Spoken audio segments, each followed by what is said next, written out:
How was I to know that this passion, this love, would make me mad such so, would raise hell in my heart, would turn my eyes to rivers of raging flow? How was I to know that a torrent would suddenly seize me whole, throwing upon a sea of blood like a ship my soul? A wave would burst open that ship my soul, plank by plank, each plank dismantled by the constant whirlings yank. A whale thus would submerge, gulping the water from the sea, such an endless sea becoming like a desert, barren and water-free. That desert too would crack open, devouring the sea-quenching whale, suddenly by immense wrath, dragged under as in Korah's tale. When these transmutations came about, neither the desert nor the sea would remain. How am I to know what came to be? For being with non-being was immersed. Many a how to knows persists still, yet I cannot fathom, for to keep silent I swallowed in that sea a sedating foam. Thanks a lot, dear. So I want to welcome everybody here and also at home. This is our 8th meeting of the Prisma Group and New Metropolis Nieuw-West. So I'm very happy to have these lovely panel members here. We will go to them. So I'm Isha Dusain. I'm Pakistani Dutch, transgender queer Muslim. And at the Prisma NGO, we do mainly empowerment for bicultural LGBTQI+. And also we do like educations, and we help mostly asylum seekers with preparing their story and tell them about this society. So yes, again, welcome everybody. And let's go to our panel members. So let's start with you, Safa. So can you tell us something about you? I'm Safa, and I'm a trans non-binary from Iran. And I'm also a performance artist. And what I do mostly is I translate the Persian poetry of Rumi and Hafiz into English in a performative way. And the way that I do it is mostly to take from the experience as a queer Muslim and how it parallels in a certain way the experience of the Sufis that created this poetry. There are a lot of parallels in the way that they were discriminated against within their communities and how they had this immense love that they felt from within that shaped their existence. And I use my experience as a queer BIPOC in the Netherlands to translate this poetry in a way that it can be understood. That sounds really good. We will hear more from you. Let's go to Alara. Good evening. My name is Alara Adilo. I am a trans woman who, I live most of my life in the Netherlands, but also in England. I'm from Somali origin. I'm an author and a poet. In my poetry book, queerness as a theme does show, and I think I'm very interested in representation of women, and very much questioning what makes a woman, what is a woman. I identify myself as ecofeminist. I also did performance poetry, but I'm moving in more, I think, into text. And yeah, besides, I am like one Muslim. I'm not sure if I can see myself as a Muslim right now. That's something that I'm continuing questioning. Um, and yeah, I think I'm very interested in intersectionality. So especially also questioning race, class, gender, sexuality. And I'm also, I think, very much interested as being a trans woman and where feminism intersects. So I'm very interested in feminist theory. And thank you. And let's go to Nouran. Can you introduce yourself? Yes. Good evening. My name is Nouran. I am a Dutch Kuwaiti queer person. My pronouns are she, her, and also I have a transgender background. I am advocating for all minorities and marginalized groups, women, queers, Muslims, basically everybody. I'm also anti-war activist and peace advocate. And thank you. Thanks all of you. So one of our panel members is sick. So we have a video of him later today. So later in this meeting. So now we have basically a whole panel with trans persons. That is really nice. And I forgot to say that this is about the project about intersectionality. So the intersectional GSA project. So intersectional gender and straight alliance project. Sometimes all these languages are a bit difficult, but I will be fine. Yes. So yes, let's go to all of you, but let's start with Safa. How is it for you to being a queer Muslim? Can you tell us a bit more about it? But maybe take us first to your background. Yes, like childhood or. So I lived in Iran until I was 27, and I was raised Muslim, and I was a practicing Muslim until I was around 23. And especially now that it's Ramadan, it reminds me of those times because it was the most practicing times. And but then it slowly faded away because of the way that the Islamic Republic was treating, and the whole Islam was becoming a kind of traumatizing experience. And when I moved here in 2018, Oh, sorry. Tell us more. Why was it traumatizing? What happened? Can you share something about it? well, so it's a long story of how, actually, and it is really intersectional thing of how the Islamic Republic as a governing system is using Islam to enforce itself and solidify itself in such an unstable region, and they use excuses kind of like the Islamic State to enforce their violence and enforce their rule over the people. So it's not about different religions can live together or Islamic religions can have a really safe space to practice, but rather you're either a Muslim or you go to jail. So, for example, one of the things was during Ramadan, if you weren't allowed to eat food outside, and you would be lashed, you would be punished, and it was really traumatizing for people. And I remember one of the reasons that I stopped fasting is because I would fast, and my friends who weren't fasting, they would be like, it's because of people like you that this government has the power to enforce its laws on us. So I felt kind of outside the community where I wanted to be a practicing Muslim within the community who were not Muslim that much. And there was this back and forth. But when I came here and... Okay, sorry, let's... Yes. Okay. Thanks a lot for sharing. We will leave that for later. Okay. Because I want to go to Nouran, because both of you are not in that way born and raised in the Netherlands. Yeah. And I think Alara and me are, at least I am. Yeah. So let's go maybe first to Nouran, her experience about Kuwait. How was that for you? Being a queer Muslim there.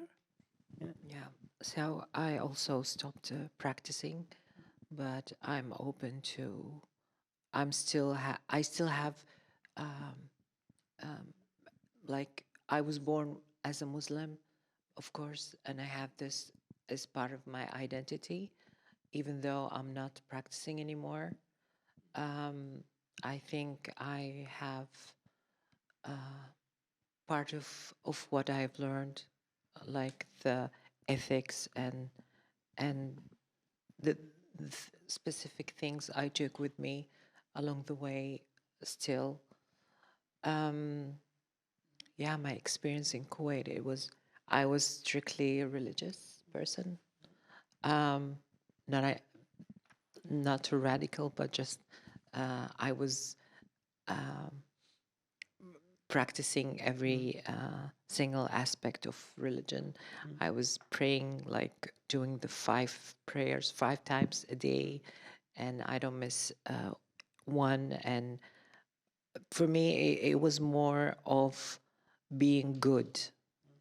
And that was when I was young. I was raised to think that if you're a good Muslim, then you're a good person. It is so, but it's also you can be non-religious and also a good person. So that's basically my experience. So I stopped practicing a couple of years ago. So why did you stop practicing? Yeah, it's just yeah, people like change, and I've changed a lot through the past 10 years. I've been living in the Netherlands. I stopped practicing 2018. Okay, so, So- when you were in the Netherlands, you Yes, stopped practicing. yes, Okay. Yeah. correct. So yeah, it's just doesn't match with who I am right now. So it's just I evolved. Doesn't mean necessarily that I evolved positively and that was bad. No, it's just it wasn't me anymore. So Okay, thanks for sharing. Alara, can you tell us a bit more about your background as a Muslim? Yes, I was also born as a Muslim. When I grew up, my mother, she did consider herself a Muslim as well, but she wasn't like, very a practicing Muslim, so she didn't pray, and sometimes wouldn't even wear a headscarf, and we would have like a lot of music in our house. She would also like drink, and like a lot of like she would not confide exactly to the Islamic law, but I do know that she would often talk about Allah or about God being in the heart and religion being in the heart, and about like good deeds and being a good person, and that in a lot of ways she did relate that to the Deen or to Islam. And at age 13 or 14, I moved to Leicester in England, and there's a very big Muslim community. There's a lot of Pakistani people. There's also a huge Somali community. And actually, it's weird because I don't know exactly like when and how it happened, but I know like in one way or another, like in the neighborhood I lived, there were masjids nearby, a lot of Muslims around me, so I got interested in religion, and I also started becoming like a practicing Muslim, much more than my mother. In that time, my mother even had like dreadlocks. She was married to a Jamaican person. She was really into like Rastafarian. So I did practice, and I was also like 5 times a day. And actually, I would stop listening to music, and like everything had to be halal and like very strict. But I never like really could held on to that for a long time. So like I did felt guilt, or like I couldn't like abide by the laws easily. There was a lot of struggle, but I do remember returning to Islam a lot of times in my life. Obviously, my queerness was problematic, also feeling guilt and shame and being sinful, but I also know that there were definitely peak moments in my life, important moments in my life, where the Islamic community did felt very supportive, did felt a place to be. I suppose, the community around you, and also like having like a purpose in life, and perhaps this also has a lot to do with my life in general, that I was quite like, maybe the right word for it, I was like quite a reckless person, so I would definitely be into wrong things like smoking, drinking, doing things I shouldn't do, getting in contact with police, for instance. And so Islam was really a place actually where I could leave a lot of negative energy behind me, on the one side, but the other side, obviously, it was very difficult being a Muslim and queer. And I think. Okay, so let's save that maybe for later. But can you tell us, in what kind of moments did you feel the support of the Muslim community? Because you said something about getting that support. Well, I remember like when I was like 21, 22, and I didn't went to school, and I was like very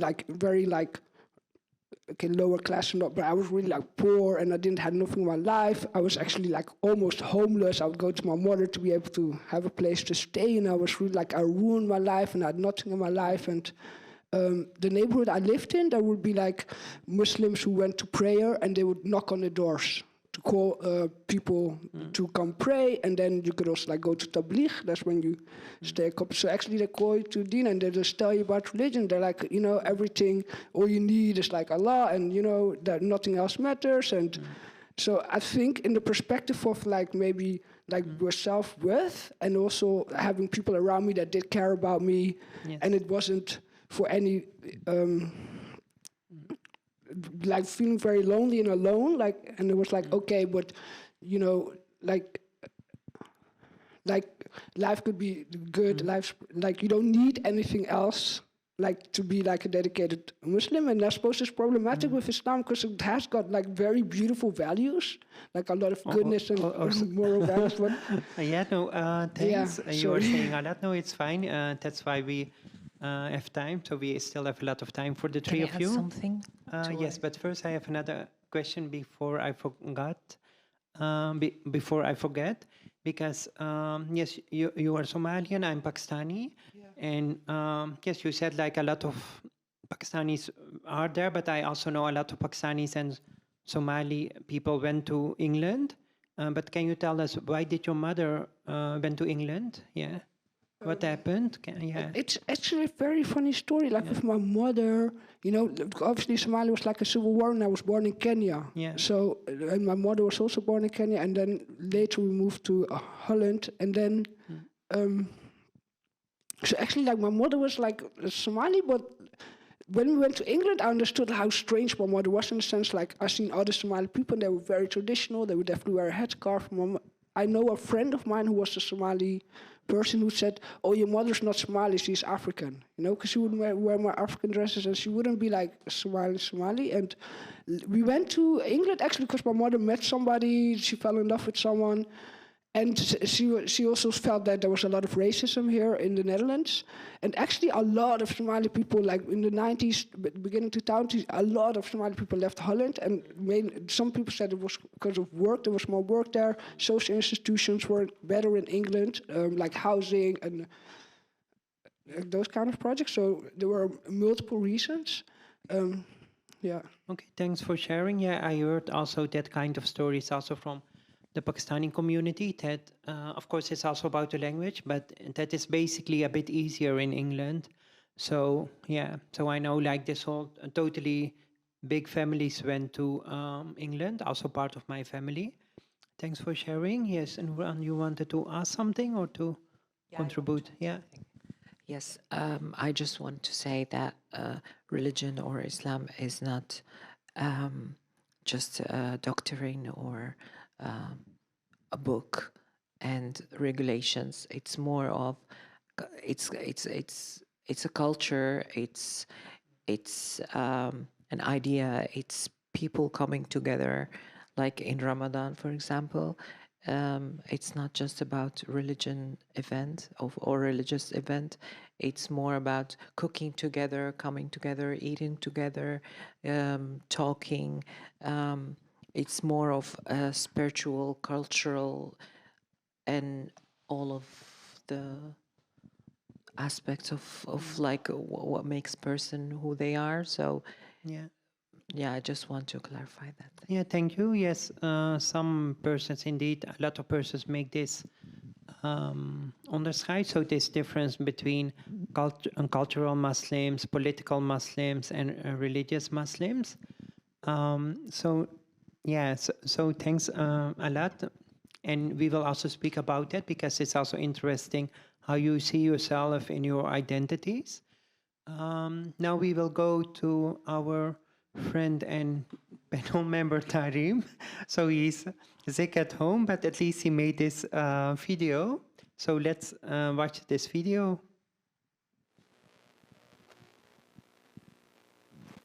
Hi everyone, my name is Tarim Ramjan. I work as a journalist in Amsterdam. I was born and raised here. I was supposed to be on the panel tonight, but unfortunately I couldn't make it. Sorry for that. I am from Surinamese Hindustani descent and was raised Muslim. I refer to my own background as an Islamic one because I would like to stress, the cultural aspect of it as well. And also I'm queer. I'm a gay man, and throughout my life I've heard people tell me that, you can't combine that, you need to choose one of the two.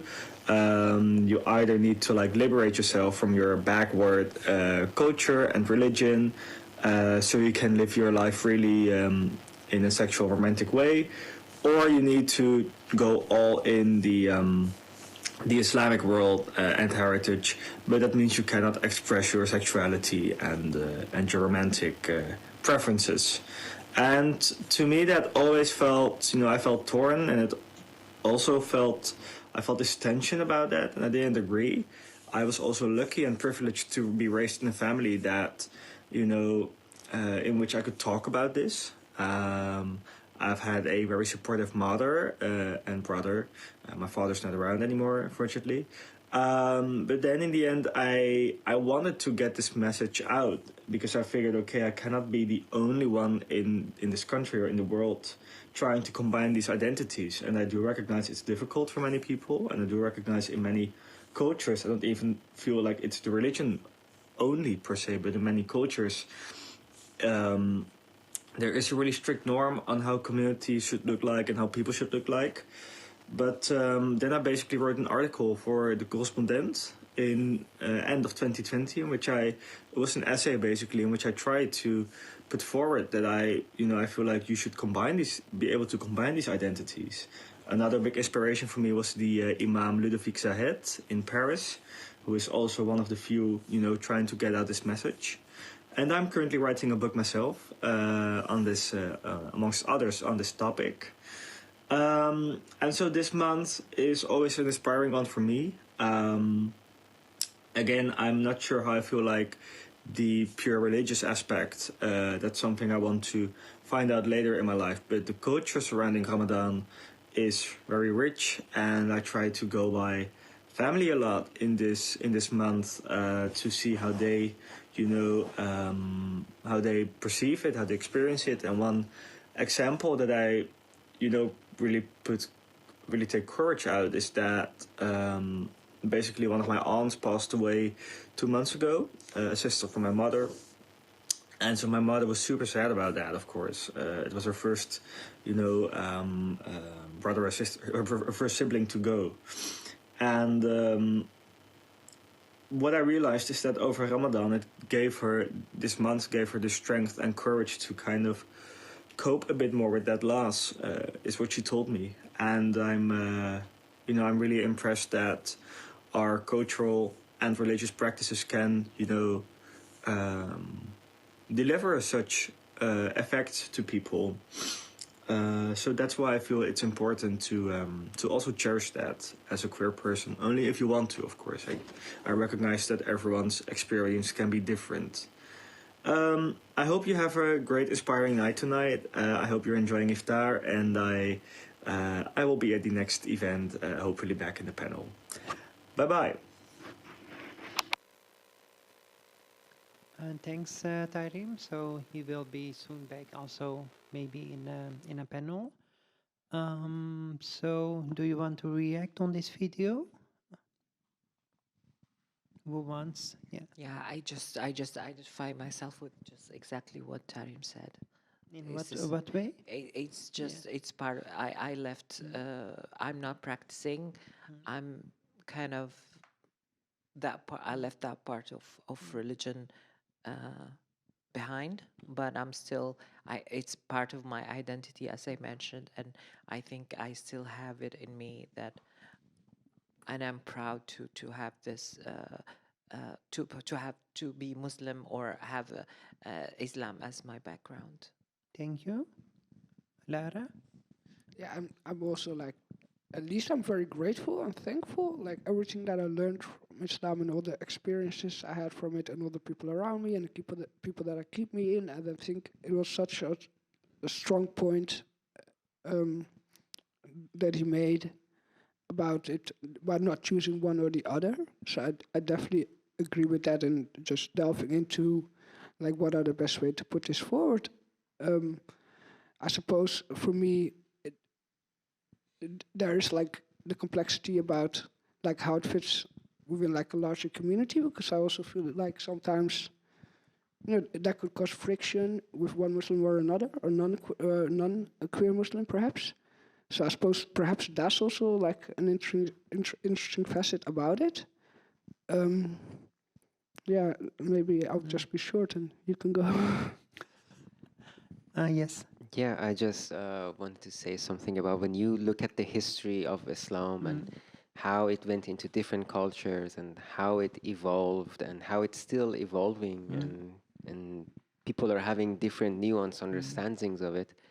You get to understand, you get to experience it however you like. And that was one of the things that Sufis were trying to reach, that they would understand, they would go with the Sharia, they would go with the practices every day until they reach a point where they realize the connection that they have. And then from that moment on, it's anyone on their own and the experiences that they can have. So it becomes kind of difficult to be a Muslim and be cleansed of all the responsibilities or expectations that anyone could have of you, either Muslim or non-Muslim, that you're Muslim, it's Ramadan, why are you eating? Or why aren't you praying? So I believe when Islam is part of the identity that we have, and it's part of the way that we experience our lives, either spiritual or normal lives, it becomes only a matter of personal choice and how you perceive yourself and how you see your identity and how it can be shaped into another identity as someone who lives in the Netherlands or an immigrant or any kind of identity, especially queerness, of course. Yeah, thank you. That is very interesting. Also about Sufism. So Islam, Sufism, and then being a trans person, like in your case. So what empowers you from Sufism? Yeah, can you say something about it? So the first thing that happened was me discovering or rediscovering Islam after coming here started with me reading the poetry of the Sufis and try to understand where they came from, because all of them are symbolic poetry. It's about a beloved, it's about wine, it's about flowers, it's about spring. And you have to understand what these symbolisms mean. For example, the poem that I read, it was about a sea, a whale, desert, and they all have specific meanings. So when I went deeper into understanding what they meant, I saw how that connects to my experience as this woman that I see in the mirror, who is the real me, but it doesn't exist in the outside world in the way that it's supposed to exist or how it's perceived.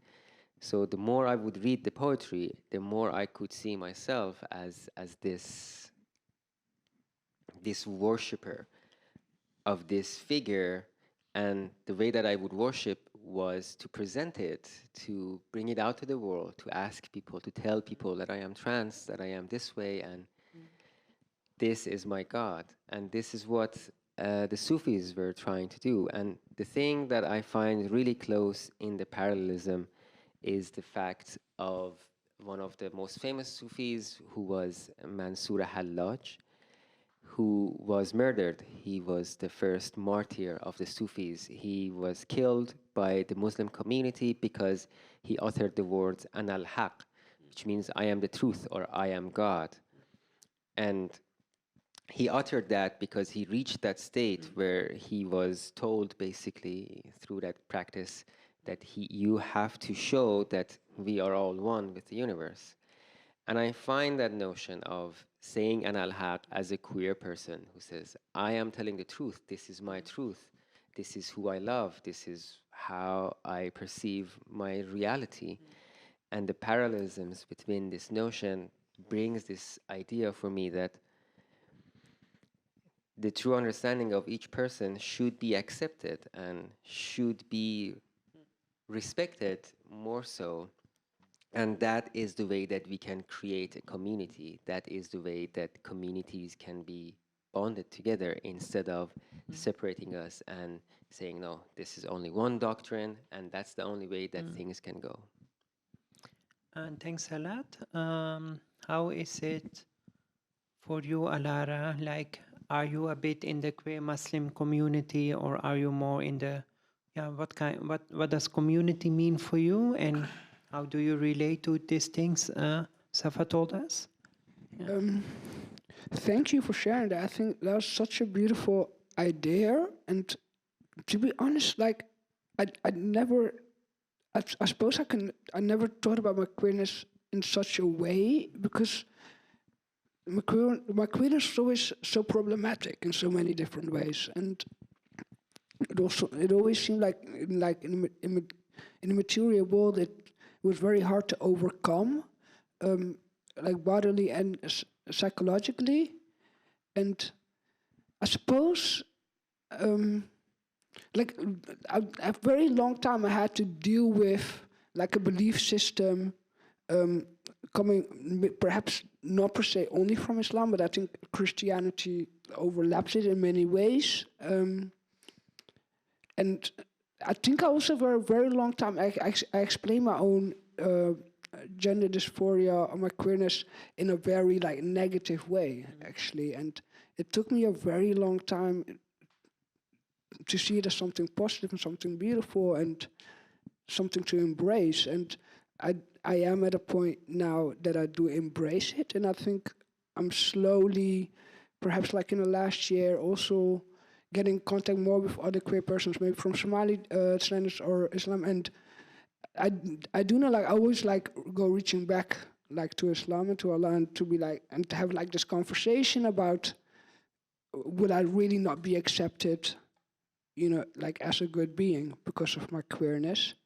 And I think like that's like an important question to ask. Like is there a place or acceptance for us within? And I'm not sure like if it's the right thing to say and connect Islam with Allah and the being of Allah and like this all-powerful, all-seeing being, etc., and all the other properties attached to it. But I do think for my is like Islam, like one important thing is that like being embraced, like having that. And I think I also like maneuver a lot through this word. I love like what it means. I use the word universe as well, or like power of creation, or like when I'm alone, a lot of times I'll be like, you know, when I'm like sad or like, definitely I'll be like asking like, oh, please forgive me or something. Now, I'm like the only person you could ask like, please forgive me, Allah, right? Or be like, oh, I need your help now, Allah. So this reaching out, and I think like those kind of things, queerness and that, like that calling out, there's never any friction between those energies or something like that. But I really did love your idea. That's a beautiful idea about I am God and I am the truth. And I think that is a key point. Like this is like the truth. Our queerness is the truth, you know. And thanks a lot, both for sharing your thoughts about this, your feelings. Nuran, do you want to say something about Sufism and being a trans person? Yeah, I think being a trans or queer person is like it's an identity, and we evolve and change, and people or humans are susceptible to change. So we evolve and change depending on our experiences, our personalities, things around us, people we meet, and everything. It's like a philosophy. Even religion is also a philosophy, and we just we're just like a mold or something that experiences and life just changes, and we continue change throughout the time. It's just we're not we don't remain the same. It's interesting, like for me at least, like now when we are getting more into these conversations, I feel my energy is getting more relaxed, but it also feels like all of your energies are going more relaxed, more open, that we are creating basically a safe space for queer Muslims. Yeah, so what kind of spaces do help you? Like, what do you need as queer Muslims? Yeah, so what do you think we miss in the Netherlands? Or do you also know like about Muhsin Hendricks, another queer imam, or Amina Wadoud in the United States, who is also a scholar? And I'm not saying that we only need to have opinions of scholars, but I'm just basically asking you, all of you, what do you need? Like, what kind of spaces, what kind of support? Yes, from our communities. Let's start with you. Yeah. Well, as a well, I wouldn't consider myself a Sufi, more like Sufi scholar, maybe. It is a really lonesome path, so I don't seek communities in that regard. But the thing that I really lack and I would like to have, and I don't know if exists, is gatherings or communities or talks like this about how the Quran can be interpreted in a new way that can be inclusive.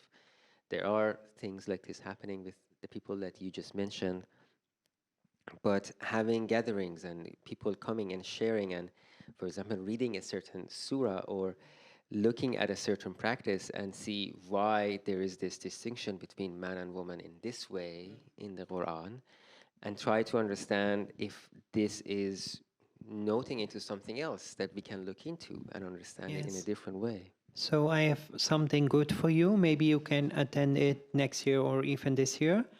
Like Muhsin Hendricks and that organization of him, they are doing these kind of things. Of course, also in the Netherlands, these kind of things are happening, but not like they do. And also there are worldwide more open mosques where this is, where this happens. So one day, like you recite, you give a khutbah basically. So you give the Friday prayer, but you tell people what you think about certain things in Islam and how that is in your life. And you don't have to be an imam, but also what a lot of us don't know, that imam is not a protected title. Basically, everybody is an imam, at least in my eyes. So thanks a lot. So yes, I will also connect you with Muhsin Hendricks. And also, Tarim was speaking about Ludovic. So Ludovic is living in France, in Paris. But there is also somebody else, Nasraddin. And I think he's coming in June to the Netherlands, also for one of our meetings. So then this also will happen.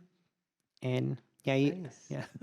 and he you. also has an interesting story because, of course, we also have this basically dividends in Islam between Sunni and Shia. So he went from being a Sunni, he converted to Shia, yes, as a Moroccan man, but you will meet him, so he will tell his own story. I said a lot. Do you want to react on this, Alara? Yeah, I think like there's like last year I came in contact with Al Hijra, and that's like like literary organization especially, but I also really felt like that was a safe place for me. It wasn't. I feel there's a lot of like communities where it's maybe not necessarily a queer community, but it is like an open, safe space. And I think that idea is also like very, very, very supportive or very useful. So I think like always just intersectional communities. I think that will be something perhaps really great. And like what where is, sorry, what is Al Hijra? Can you tell us about it? Al Hijra, that's like they do poetry competitions and short stories, and they organize like workshops and master classes. So last week we had like a get together for a master class, and that was about telling your story. And like there were like queer Muslims there, but also just so like there's just like group being together. So it's not like, okay, we all need to have a come together queer Muslims, but just like the whole space. And I also think like one thing that I perhaps really don't see enough is really like more delving deeper into exactly like intersection, because I think also a lot of when I think about queerness and Islam, it's maybe different. Sometimes it feels like it's different on class levels, like the perception of queerness and the perception of Islam, and also like with racism and like where. So I think that would be like really, So what do you mean by that? Are you speaking that classism plays a role, or did you say something else? Yeah, like sometimes like when we talk about maybe like transphobia or homophobia, and then we could like talk about, because like I really do feel like in the Islamic community in Holland perhaps there's definitely like a large, at least in my experience, there wasn't a lot of transphobia within the Islamic community per se. Like I've met a lot of Muslim people that weren't like at least openly transphobic or something, but I also did met like some people, and then maybe it's good also to ask the question like where does it really come from? Perhaps like for an example in, I think more like 90s hip hop, but like a lot of like American 90s hip hop, there's a lot of homophobia, and there's also like this very much this idea about the feminine as a very weak, the feminine as a lower part or a weaker part. Yes, you're very right, and it's very interesting, but let's just take that small piece out. Where do you think, the three of you, where transphobia comes from? Like, what are your experience in the Netherlands, or also, of course, you can speak about your earlier experience. So let's start with Nooran. Yeah. I think it's transphobia is mainly patriarchal, introduced by the colonial era, and I think why is it introduced to the world because of the masculine, toxic masculinity. So they think that. But Christianity or? Yes, colonialism. So, so at that time, it was homophobia, transphobia were introduced to the world, and enforced actually with all the laws and the sodomy laws and everything. And from then, it started and spreaded and stayed there. And now people there in colonized countries are struggling to get away, to get rid of all such laws. But I'm looking back now to communities in the Netherlands. I think it's more of misconception and not being able or not wanting to understand the other. It's like just basically same as xenophobia. Like if you see in larger cities where people are exposed to each other and coming together, there is less xenophobia and all kind of phobias. But when you go to smaller cities where people are just all the same, there's less phobias or hate, or I mean more hate and transphobia or xenophobia. So it's more about if we're thinking if we want to achieve the safe space for everyone, it's just for everyone to be active and meeting like this and coming together, spreading the word, sharing stories, experiences, and yeah, basically that's it. Thank you. How is the daily reality for you, Safa? So for me, transphobia is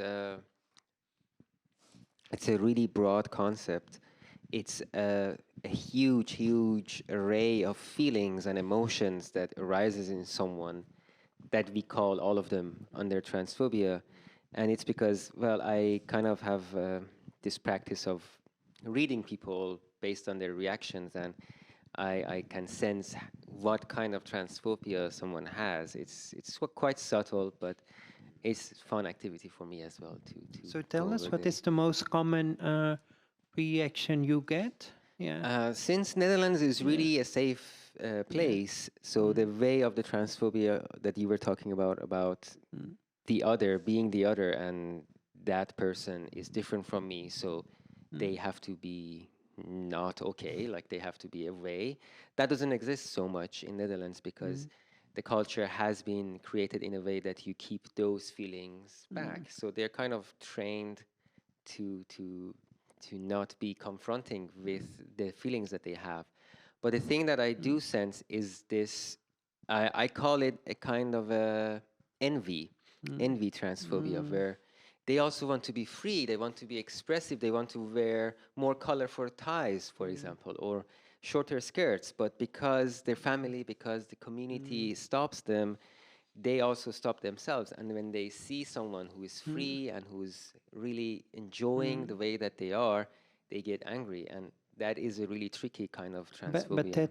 that looks like transphobia can come from everywhere, from Yeah. all kinds of people. Yeah, exactly. Okay. And that's why, and sometimes Yeah. it doesn't become transphobia and it is just Yeah. envy. For Okay. example, Yeah. trans on trans envy does exist. I Yes. am really envious of Alok, for example, or all the. Who They are is Alok? Tell us, and Alok. why are you envy of them? Yeah. Alok is this trans non-binary person in New York who is a fashion designer, and they are With much Indian more free. background. Yeah. Yeah. Yes. So it's Yeah. sometimes I unfollow them on Instagram, for example, because I'm like, Okay. it's too much. But actually, the reason that I unfollow them is because I want to be more present on Instagram, but I can't. So it's really Why becomes can't you? I mean, yes. well. Yeah. Well, that's a question that let's not get into it. It's Okay. too deep. Yes. Yeah. But just Yeah. to give the answer for the kind of experiences as transphobia, I would say I've been to many cities in around Europe at least, and have seen people how they react and what kind of transphobia that they have. But the most one that exists and is the basic layer, is that notion of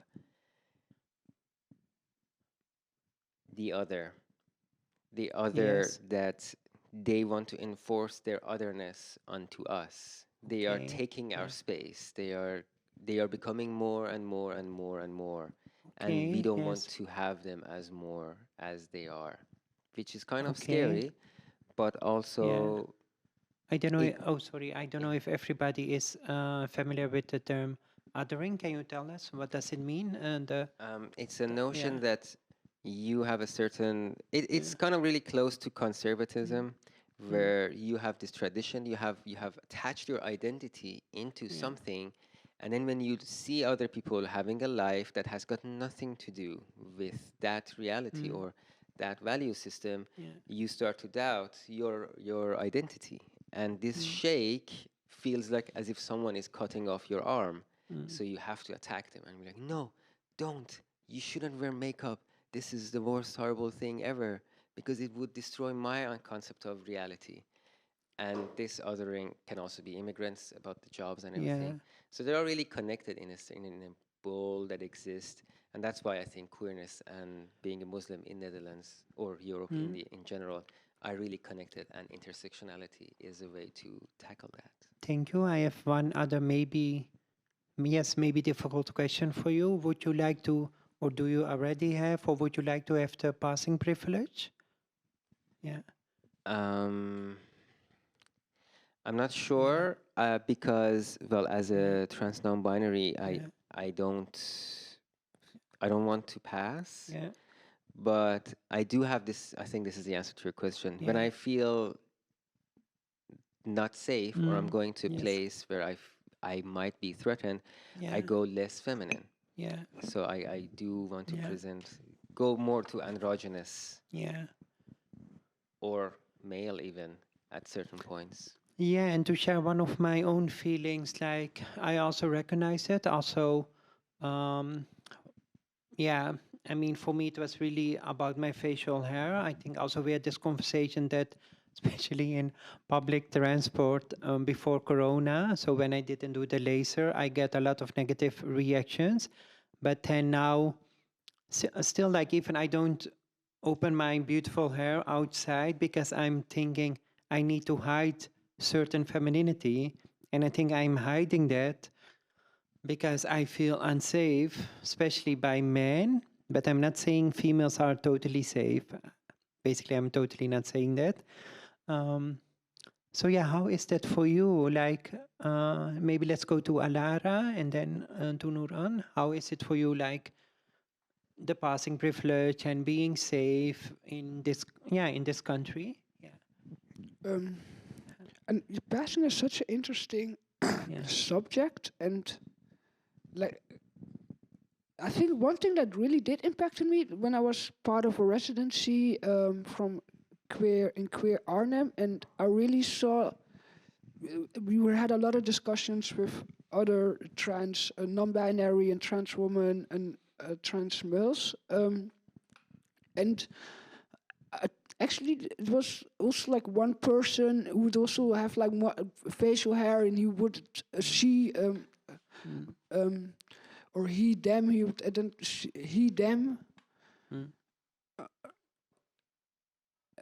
he them they them and we really had a lot of discussions about gender markings and gender symbolism. And we also had like a discussion about like hair, leg hair, and like for me, I prefer to have like smooth legs, and they them did not like that at all. I suppose one thing it is that that's really important for me as in transitioning, and which I wrestle with a lot, is seeing myself as a woman. Like, I really feel a lot like I am just a woman, and sometimes I don't even like the prefix trans.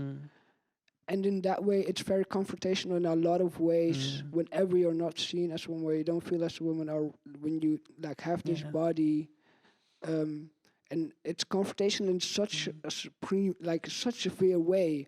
And then I think like it's not just passing, but it's like this like anguish of not having the body, and that's so problematic with the bodily. And I think like ecofeminism really like is helpful. Like questions about, and a friend of mine also had like a beautiful saying about this, that she said, if you are a woman, then your body is the body of a woman, you know, and your face is the face of a woman, and then it's not like, oh, I need to change this body, you know. So we need to like re-examine passing as in to say, because I know also like a lot of women, and they would look more male as in like Western popular presentation, right? Representation, like, and then be like, oh, but you're like very tall and heavy and muscular, so you're not.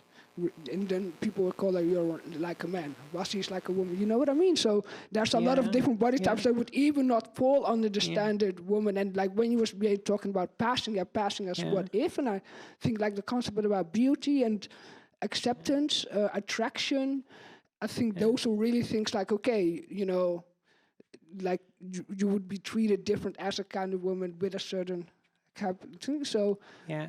Yes. yeah, like I'm like being long, but I definitely think like passing is definitely a very like big issue. And for me personally, absolutely, there's like this very strong desire just to be seen as woman and to feel like woman, and even like in a personal space, so when I'm completely alone. And Yeah. so the bodily is absolutely always a conflict. And Yeah. I think there's also just a lot of thinking, like theorizing about it, like, is this just a social construct, a cultural construct, about the way that we see the body and experience the body? It's more about our like ideology that we carry with us than personal experience of personal subjectivity. Yes. Thanks a lot. We have like 10 minutes more. So what is the message you have for society in general, and maybe also, yes, let's start with queer Muslims, and also society in general. Yes, we can combine it. I mean, I know, yeah, we are very smart, at least the three of you. And yes, so let's start with you, Nuran. So what is your message for the general society and also for queer Muslims? Yeah. Yeah, it's just for the general society is just be open, try to be open to listen to the other and not othering people, be inclusive. And for the queer people, safety is relative everywhere here. And I mean, in the Netherlands, in the United States, in London, in Kuwait, in everywhere, it's relative. So it depends where you are positioned, or at home or among your family. Sometimes you're safe, other times you're not. Just like you said, gender roles are a social contrast, Yes. and if we see ourselves as who we are, that's fine. That's the important thing. You don't have to. You need to first accept yourself, and first understand yourself, then accept yourself, and then start working from there to influence people around you, queer community, and then you grow from inwards, so from within, and then you take it out to the world. So I also had another question, like, do these kind of meetings help you with reclaiming your queerness related to being a Muslim or having that background? For me, it's like almost the same. So can you tell that? How is that for you? Does this meeting help you in reclaiming identities? Yeah, of course, it does play a part. Meeting new people,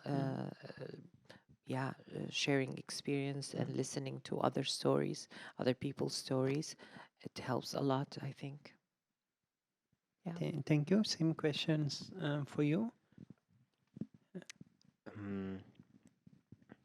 For both the general public and the queer Muslim community, there's another crossing point or similarities between the Muslim community and the queer community, and that is they're both growing every year. With every generation, they're becoming more and more. And it's kind of cliche to say, but non-binary is the future, which means that all of the constructs that we have about gender is going to be destroyed. And it's not new, it's not hip, it's avant-garde. Well, that's a big word. I wouldn't use that. But what I'm trying to say is, for the queer community within the Muslim community that feel lost, feel they can't find their place, they can't find their community, they are creating a community for themselves and for future generations who are going to be so grateful. And this is one of parts of being queer. You're always constantly paving the way for the next generation, the same way that Muhammad did for paving the way for the next Muslims to bring this message out. So I think that's it. That's amazing. Thanks. Yes. To you, Alara. I think perhaps also like maybe like I think like the post-colonial also has like a lot to do with it. Like just hearing more diverse voices speaking out and not being spoken for. And definitely in the queer community, I think there's a long time there was like, okay, we just see like one type of queer person, and maybe that was also like problematic. And especially like just spreading and spreading knowledge and understanding, and also like spreading a knowledge, but also just knowing about queerness and identifying yourself with a person that you can recognize more and share like a cultural background with, etc., etc. And I definitely think that's like something that we really celebrate out. I think there's a lot of like new voices coming out. There's a lot of stories being told. We got like moments like this when we connect with each other and hear other experiences, and especially because there's so much overlapping. I think that's also something that we definitely have to like take in account. I really feel that, it's very valuable. Thanks so much. I think we had this amazing conversation about queer Muslims. I, of course, want to thank New Metropolis for the collaboration. And yeah, so let's see you again soon, because we will do more panel conversations here. And also thanks to the audience, and check our website and enjoy this amazing month.